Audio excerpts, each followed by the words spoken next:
అని అనుకున్నాం. కానీ దద్దమ్మలు చేతగాని వాళ్ళు మనలందరినీ మళ్ళీ రోడ్డు మీదకి పడేసిండ్రు. 6 నెలలు తిరగక ముందే వెల్లెలుకలు పడ్డారు. మరి అటువంటి వాళ్లకు బుద్ధి చెప్పాల్సిన అవసరం మన అందరిపైన ఉందా లేదా? మన హక్కులు మనం సాధించుకోవాల్సిన అవసరం ఉందా లేదా? మనమందరం రైతు బిడ్డలం. మరి రైతులకే మేలు చేస్తా అని అనేక హామీలు ఇచ్చి ఇవాళ తీరని అన్యాయం చేసిన రేవంత్ రెడ్డికి, కాంగ్రెస్ ప్రభుత్వానికి బుద్ధి వచ్చే విధంగా రైతుల సత్తా ఏందో, రైతులు తలుచుకుంటే ఏం చేయవచ్చో చెప్పడానికే దయన్న తొర్రూరులో ఈ రైతు దీక్ష, రైతు ధర్నా పెట్టడం జరిగింది. వారిని మనస్ఫూర్తిగా, దయాకర్ రావు గారిని మనస్ఫూర్తిగా అభినందిస్తూ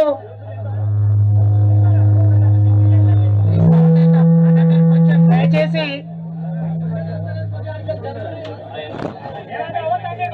ఈరోజు తొర్రూరులో నిర్వహిస్తున్న ఈ రైతు సదస్సుకు కర్మ కర్త క్రియ అయిన గౌరవ పెద్దలు, మాజీ మంత్రివర్యులు, మన అందరి అభిమాన నాయకులు ఎర్రబెల్లి దయాకర్ రావు గారికి, గౌరవ పెద్దలు అనేక విషయాలు ఇప్పుడే మాట్లాడిన సోదరి జిల్లా పార్టీ అధ్యక్షురాలు, మాజీ పార్లమెంట్ సభ్యురాలు కవిత గారికి, గౌరవ సోదరులు మాజీ జిల్లా పరిషత్ చైర్మన్, మొన్న పార్లమెంటుకు పోటీ చేసిన అన్న సుధీర్ రెడ్డి గారికి, గౌరవ పెద్దలు యువకులు రాకేష్ రెడ్డి గారికి, అన్న కిషన్ అన్న గారికి, గౌరవ పెద్దలు అన్న స్థానిక జెడ్పీటీసీ గారు, ఇప్పుడు అయిపోయింది మాజీ జెడ్పీటీసీ గారు శ్రీనివాస్ గారికి, వేదిక మీద ఉన్న పెద్దలందరికీ, ఈ సదస్సుకు వచ్చిన రైతులకు, మీడియా సోదరులందరికీ పేరు పేరున నమస్కారం. కోవిడ్ వచ్చింది, అందరికి గుర్తుందా? కోవిడ్ వచ్చినప్పుడు లాక్డౌన్ చేసుకొని మనం మార్చిలో లాక్డౌన్ చేసుకుంటే మార్చి, ఏప్రిల్, మే, జూన్ వచ్చింది. క్యాబినెట్ సమావేశం అవుతా ఉంది. నేను ఈ మాట ఎందుకు ముందుగా చెప్తున్నా అంటే కేసీఆర్ కు రేవంత్ రెడ్డికి తేడా మీకు తెలియాలని. జూన్ వచ్చింది,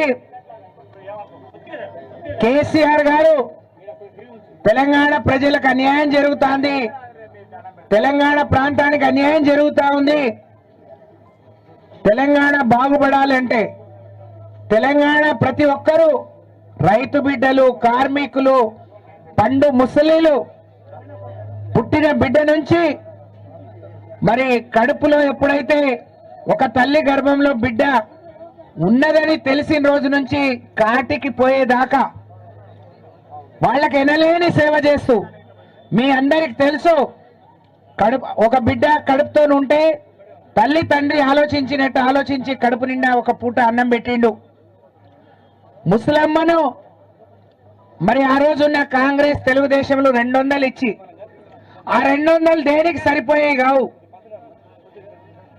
ఆ అమ్మలకు కొడుకో, కోడలో, అల్లుడో, బిడ్డో గౌరవంగా చూడాలని 2000 పెన్షన్ ఇచ్చి, దేవుడు అన్యాయం చేస్తే, అంగవైకల్యం వస్తే వాళ్ళకి 5000 ఇచ్చి, మరి ఇట్లా చెప్పుకుంటూ పోతే అనేక రకాలుగా అందరినీ ఆదుకున్న గొప్ప నాయకుడు కల్వకుంట్ల చంద్రశేఖరరావు గారు. కోవిడ్ వచ్చి 4 నెలలు అన్ని బంద్ అయ్యి ప్రభుత్వానికి రూపాయి ఆదాయం రాలేదు. జూన్ నెలలో క్యాబినెట్ అయితే కేసీఆర్ గారు మమ్మల్ని అడిగిండు, రైతు బంధు ఇచ్చే రోజు వచ్చింది, మరి వర్షాలు వస్తున్నాయి, పంటలు వేసుకుంటారు, రైతు బంధు సాయం చేయాలి, ఏం చేద్దామని అంటే రూపాయి చిల్లి గవ్వలేదు ప్రభుత్వం దగ్గర. రైతులు కూడా అర్థం చేసుకుంటారు, ఈసారి వదిలేద్దాం, కావాలంటే వానాకాలం పంటది, యాసంగి పంటది ఒకేసారి ఇద్దామని అందరం చెప్పినాం. అన్ని విన్నాక కేసీఆర్ ఒకటే అన్నాడు, మీ జీతాలు కట్ చేస్తా, కానీ కేసీఆర్ కంఠంలో ప్రాణం ఉన్నంత వరకు రైతు బంధు ఆపేది లేదు అని చెప్పి రైతు బంధు ఇచ్చిన గొప్ప నాయకుడు రైతు బాంధవుడు కేసీఆర్ అయితే అందరినీ నట్టెండ ముంచి రైతులను ఇంకా తీరని విధంగా ముంచిన మరి రైతు ద్రోహి ఎవరైనా ఉన్నారు అంటే అది రేవంత్ రెడ్డి అని చెప్పి నేను ఈ సందర్భంగా తెలియజేస్తా ఉన్నాను. తెలంగాణ అధికారంలోకి వచ్చిన 10 ఏళ్లలో కేసీఆర్ నాయకత్వంలో 1,20,000 కోట్లు రైతులకు మేలు చేసిండు. ఎన్నికల్లో హామీ ఇవ్వలేదు, రైతు బంధు ఇచ్చిండు. ఎన్నికల్లో హామీ ఇవ్వలేదు, రైతు బీమా ఇచ్చిండు. మన తొర్రూరులో ఎవరైనా ఉద్యోగి చనిపోతే బీమా సొమ్ము వచ్చేది. కానీ కేసీఆర్ హయాంలో ఒక రైతు చచ్చిపోతే కూడా 5 లక్షలు దినవారాలు కాకముందే వచ్చినాయి. మనం కోవిడ్ అప్పుడు ఎక్కడికి పోయి అమ్ముకోలేని పరిస్థితిలో కల్లాల దగ్గరికే వచ్చి కాంటాలు పెట్టి వడ్లను మరి ధాన్యాన్ని కొన్న ఘనత కేసీఆర్ది. ఇవాళ రేవంత్ రెడ్డి ఏం చెప్పిండు? నేను రైతులకు ఇస్తా, కౌలు రైతుకి ఇస్తా, రైతు కూలికి ఇస్తా అన్నాడు. ఏం ముఖం పెట్టుకొని అన్నాడు? ఇవాళ ఏం ముఖం పెట్టుకొని ఎక్కడికి పోయిండు? మొన్న తుమ్మల నాగేశ్వరరావు మాట్లాడుతున్నాడు, కౌలు రైతులకు ఇయ్యలేం, కౌలు రైతు తీసుకుంటాడో అసలు రైతు తీసుకుంటాడో వాళ్ళే తెలుసుకోమని చెప్తాడు. ఈ మాట మాకు తెలియదా? నువ్వే గొప్ప తెలియగల్లోడివి అని పంచాయతీ చేస్తున్నావా? మాకు తెలిసి మేము రైతుకే ఇస్తా అన్నాం. ఇవాళ రైతులు కౌలుదారులకు ఇవ్వకుండా కౌలు రైతులను మరి పుట్టన కొట్టింది రేవంత్ రెడ్డి ప్రభుత్వం. రైతు కూలీలకు ఇచ్చి ఆదుకుంటాడు. ఏ రైతు కూలీ కన్నా 12,000 వచ్చినాయని నేను అడుగుతా ఉన్నా.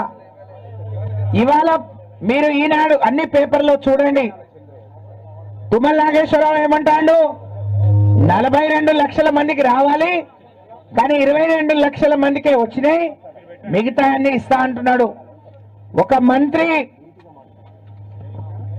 అన్ని వచ్చినాయని అంటాడు, ముఖ్యమంత్రి అన్ని వచ్చినాయంటే అసలు మంత్రి ఏమో సగం మందికే వచ్చినాయని వాళ్ళ లెక్కల ప్రకారమే చెప్తున్నారు. వాళ్ళకే సరిగ్గా లెక్కలేదు అంటే రైతులు అంటే వాళ్ళకి లెక్కలేని తనం. ఇచ్చినామని తూతు మంత్రంగా నలుగురికి ఇస్తే సరిపోతుంది అనుకుంటే బిడ్డ మిమ్మల్ని వదలం, ఊరుకోం. మీరేదైతే హామీ ఇచ్చిందో ప్రతి ఒక్కళ్లకు మీకెందుకండి కండిషన్లు? మీరేమంటారు? డిసెంబర్ తర్వాత అయినా వడ్డీ కట్టితే మేము ఇస్తామంటారు. డిసెంబర్ నుంచి ఈ రోజు వరకు కట్టకుండా ఆపింది మీరు కాదా? మీరేమంటున్నారు? 2 లక్షల పైన ఉన్న అన్ని కట్టండి, మిగతా 2 లక్షలు మేము ఇస్తామంటున్నారు. రైతు ఎంత అయితే ఎందుకు? నువ్వు ఇచ్చే 2 లక్షలు ఏదో బేజాబ్తా బేషరతుగా బ్యాంకులకు డిపాజిట్ చేయమని మనం డిమాండ్ చేస్తా ఉన్నాం.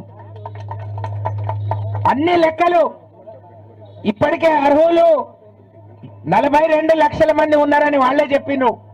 మన లెక్క ప్రకారం, రైతు బంధు ఇచ్చిన లెక్క ప్రకారం ఈ రాష్ట్రంలో సాగు చేసుకున్న రైతులు మన దగ్గర ఉన్న లెక్క ప్రకారం 60 లక్షల పైచీలకు మంది. కానీ కొడుకంటే ఇయ్యమని, కుటుంబానికి ఒకటే ఇస్తామని, రేషన్ కార్డు ఉంటేనే ఇస్తామని, అన్ని ఏ బ్యాంకులో ఉన్నా ఒక బ్యాంకే ఇస్తామని లెక్కలు తెలిసి 42 లక్షలు అన్నారు.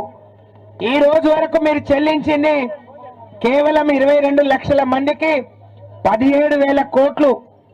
ఆ 17,000 కోట్లలో 2 లక్షల రూపాయలు ఇంకా జమ కాలేదు. రేవంత్ రెడ్డి గారు ఒక్కసారి సమీక్ష చేయండి. ఎక్కడ పడితే అక్కడ కేసీఆర్ ని బీఆర్ఎస్ తిట్టడమే పనిగా పెట్టుకున్నావు. నీ మంత్రులను కూర్చోబెట్టుకో, అధికారులను కూర్చోబెట్టుకొని లెక్కేందో తేల్చు. ఎంతకి ఇచ్చినామో ఎంతకి ఇవ్వాల్సి ఉంది, ఎప్పటిలోగా ఇస్తారో ఎవరో ఒకళ్ళు ఒక్క మాటలో చెప్పండి. గాలికి ఏది పడితే అది ఎట్లా పడితే అట్లా మాట్లాడుతున్నారు. ఖబర్దార్ బిడ్డ అని చెప్పి హెచ్చరిస్తా ఉన్నాం. నిన్ననే ఒక మహిళా మంత్రి చౌకబారు మాటలు, చిల్లర మాటలు మాట్లాడింది. మహిళా జాతి ఈ సమాజం తలదించుకునే విధంగా మాట్లాడిందని దేశమంతా తూ అని అంటుంటే మళ్ళీ నిన్ననే ముఖ్యమంత్రి కొడుకుల్లారా బిడ్డల్లారా అని మాట్లాడతాడు. అంటే ఈ రాష్ట్రంలో యథా ముఖ్యమంత్రి తదా మంత్రులుగా మారిపోయిండు. వీళ్ళకి పరిపాలన చేత కావట్లేదు, పరిపాలనను గాలి కొదిలేసిరు. మరి ప్రజల మీద ఎదురు దాడి చేయడం, ప్రతిపక్షాల మీద ఎదురు దాడి చేసి నోళ్లు మూయించాలని చూస్తున్నారు. ముందు మీ నోళ్లు మూసుకోండి, పరిపాలన మీద దృష్టి పెట్టండి అని డిమాండ్ చేస్తా ఉన్నాం. వరంగల్ జిల్లాకు సంబంధించి ఎంతమంది రైతులు ఉన్నారు, ఎంత రుణమాఫీ కావాలి, ఎంత కైంది, ఎందుకు కాలేదు, ఒక నమ్మకాన్ని, విశ్వాసాన్ని ఇవ్వండి.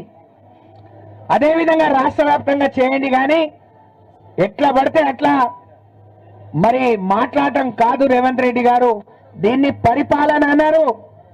నువ్వేదైతే ముఖ్యమంత్రి అయినావో ఆ విషయాన్ని మర్చిపోయిండు. గతంలో ప్రతిపక్ష నాయకుడుగా ఎట్లా చౌకబారు విమర్శలు చేసేవాడో, మరి నువ్వు ప్రతిపక్షానికే పనికొస్తావు తప్ప పరిపాలన చేయడానికి పనికిరావు అనే విషయాన్ని గడిచిన 10 నెలలుగా ప్రజలు గ్రహిస్తా ఉన్నారు. అది గమనించుకొని గమనంలో పెట్టుకొని పరిపాలన చేయాలని నేను డిమాండ్ చేస్తా ఉన్నాను.